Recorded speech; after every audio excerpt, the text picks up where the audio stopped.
Do you have an Amazon Alexa enabled device? You can now listen to my podcast on that device. Just go to Alexa Skills, search for K-12 Education Untangled, click Enable to enable that skill, and voila! You're now able to listen to my podcast via your Alexa enabled device.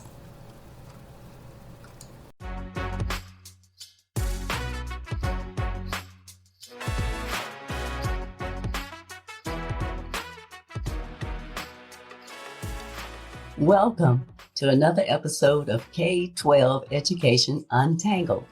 My name is Dr. Kim Fields, former corporate manager turned educational researcher and advocate, and I'm the host of this podcast. I got into this space after dealing with some frustrating interactions with school educators and administrators, as well as experiencing the micro-discriminations that I faced as an African-American mom raising my two kids who were in the public school system. I really wanted to understand how teachers were trained and what the research provided about the challenges of the public education system. Once I gained the information and the insights that I needed, I was then equipped to be able to successfully support my children in their educational progress. If you're looking to find out more about current information and issues in education that could affect you or your children, then you're in the right place. Thanks for tuning in today. I know that staying informed about K-12 education trends and topics is important to you, so keep listening. On today's episode, I'll be discussing how to deepen learning for your children. Every so often, I come across a resource that has great ideas that I feel would be beneficial for you. As parents, you most likely have noticed certain shifts in the way that your children learn. Formal and informal learning options have exploded to the point where your children as students can now learn anything, anywhere, and at any time. You often face unprecedented amounts of information and try to make the best education-related decisions that you can. This leaves you to try to navigate a complex maze for new learning opportunities, new standards, new assessments, and new technology in spite of your limited access to education reports, papers, and articles. The resource that I will be sharing information, ideas, and concepts from on this episode is from a book called Smart Parents, Parenting for Powerful Learning by Bonnie Latham, Tom Vander Ark, and Carrie Snyder. I have highlighted the more salient points. Let's get started. Several of the topics that I've discussed on previous episodes are actually answers to your questions about how best to advocate for your child's individual needs as a learner, how schools are changing to meet the needs of all learners, the impact of technology on your child's learning, and the new terms that are being bantered about like makerspaces and flipped classrooms. All of this with the understanding that every child has unique challenges and strengths. That's why the current focus on student-centric learning, where teachers and parents create and encourage learning experiences that leverage interest and cultivate critical thinking skills and mindsets. These critical thinking skills are required in today's global learning environment, which is complex, connected but segmented into narrow channels, and is hyper-competitive, yet emphasizes collaboration. After all, it is these learning experiences that shape your child's knowledge, skills, and dispositions, and parents who convey and model the enjoyment of learning for learning's sake help to cultivate these mindsets, skills, and dispositions that are often a key differentiator in success as measured by college graduation or subsequent career satisfaction. The 4 keys to parenting deeper, more powerful learning for your children include 1. Being involved in your children's lives. 2. Being informed about and advocating for your children's learning. 3. Being intentional about creating meaningful learning experiences. And 4. Being inspirational learning guides and role models. The focus here is on advocating for student-centered learning, which is also called personalized learning, a topic that I recently discussed in episode 77. For purposes here, personalized learning engages students in their own success by incorporating their skills and interests in the learning process with the teacher as facilitator in that process. The skills developed in personalized learning include self-mastery, self-regulation, motivation, and empathy toward others. The main tenets of personalized learning are that it's competency-based, happens inside and outside of the classroom at any time, and encourages students to take ownership for their own learning. You can create the conditions in which student-centered learning can thrive, whether that be at home, at school, or anywhere else. There's a growing body of research now that indicates that a growth mindset is important for students. A growth mindset is the belief or the understanding that intelligence can be developed. Students with a growth mindset focus on how they can improve instead of what their intelligence level is. They work hard to learn more and get smarter. They also persevere in the face of challenges and setbacks, as well as achieve higher competence. Schools need to figure out how to help each child use his or her innate abilities to live a happy life and to achieve the highest levels possible. That's what the growth mindset system is all about, focusing on strengths, aptitudes, and individual differences in children. Parents, as advocates for their children, are critical for ensuring that their children's individualized needs are met. This includes advocating for your child in his or her school, as well as getting involved at the policy level. Working at the policy level, parents can work with other parents and the community, as well as elected officials and community leaders, as they work to ensure that every child is getting the best education possible. Advocating for your child involves supporting your child's individual needs to be successful on his or her own.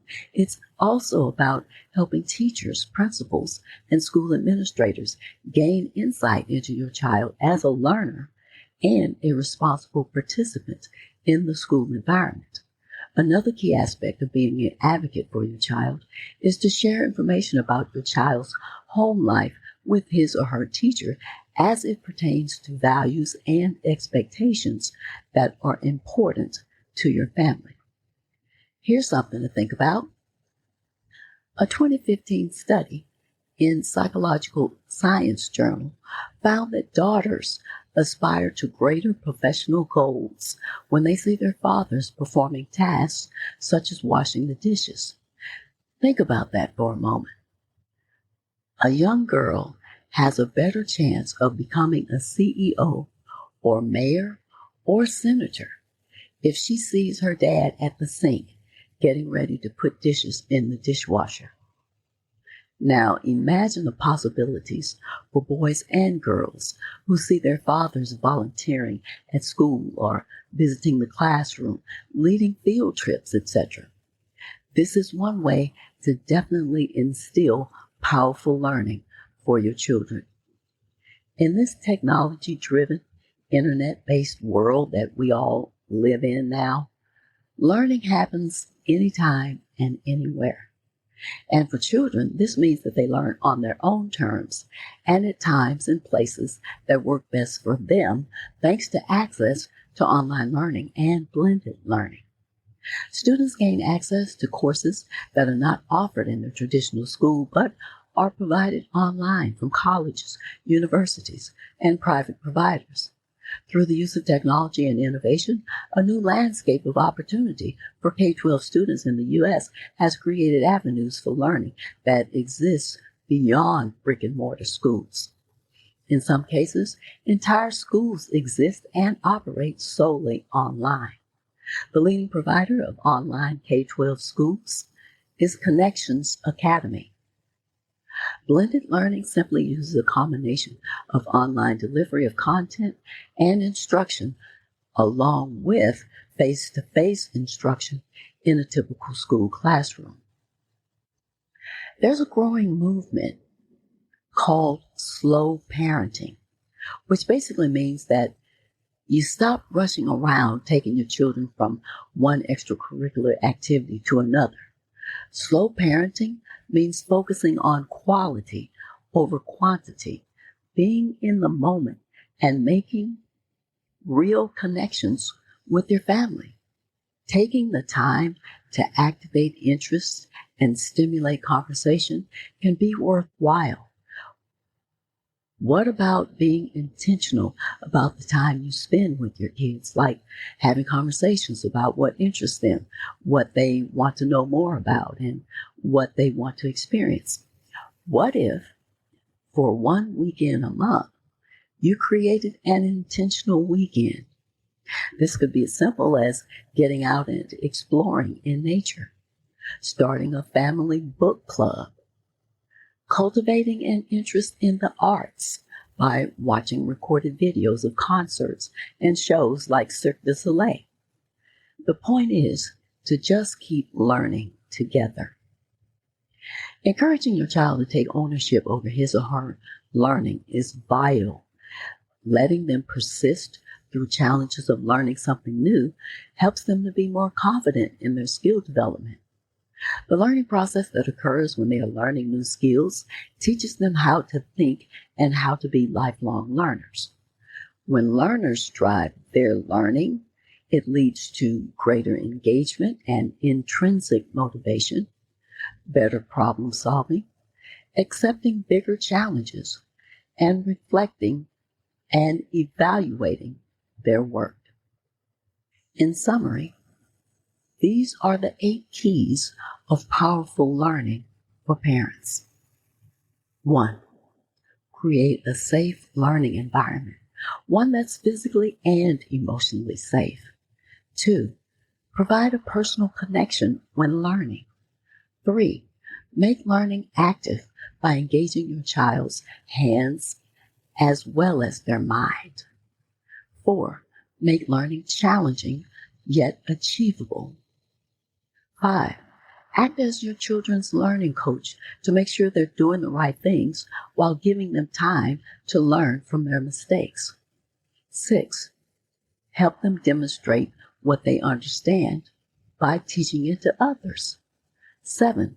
Allow time for your child to reflect on what he or she learned to deepen learning. And 8. Create a plan for developing an idea or solving a problem. The key is to encourage children to activate their own interests and to pursue their education in a personalized way. It's also about being informed, involved, intentional, and inspirational. Here are some action steps that you can take regarding this topic. The focus of these action steps is on creating an environment of student-centered learning inside and outside of your home, as well as ways to model and inspire your children for learning. It's not about being a perfect parent, because there's no such thing, but about being an informed parent. Stay informed about what's going on at the school and in your child's class by regularly talking with your child's teacher and principal. Stay engaged with your children. Ask each child one question about what they learned every day. Teach yourself about educational concepts that may be confusing for you. Milestones is a free collection of online videos which can help you learn about the success measures for grades K through 5, for example. Milestones can be found at greatschools.org. There are also videos for success measures for middle school and high school. You can encourage a growth mindset by praising effort over product. Praise reinforces positive behaviors that help the child develop strategies that can be applied every day.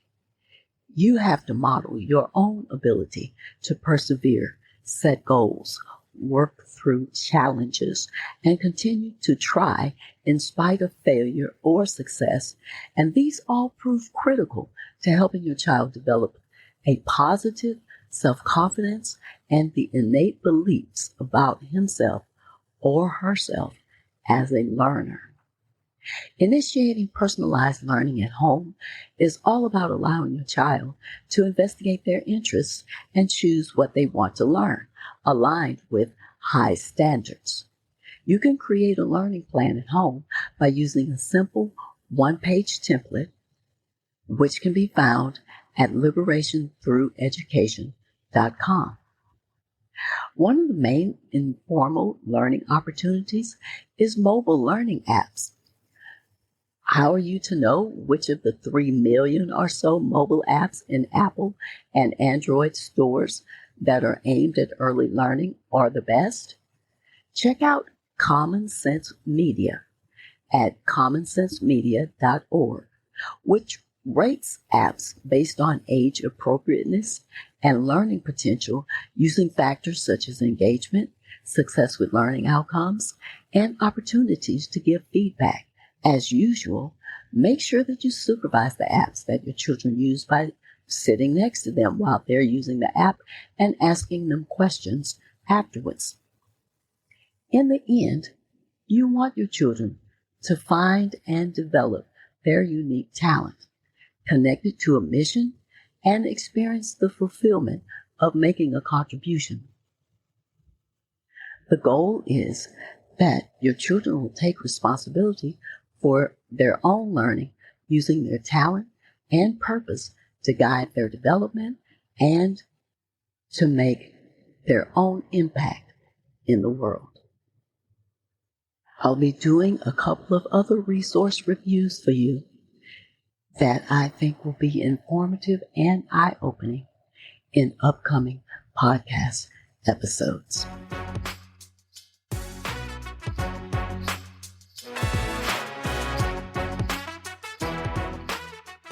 Did you enjoy today's episode? If so, then leave me a rating, a review, or a comment on Apple or Podchaser. Leaving me a review is a great way to support me and to help my podcast grow. Remember to share this episode with anyone that you think would find it valuable. So tell your friends, family, and your community about my podcast. Thanks for listening today. I hope you'll come back for more K-12 educational discussions with even more exciting topics to untangle. Be sure to stay tuned. On the next episode, I'll be discussing place-based education. Until next time, aim to learn something new every day.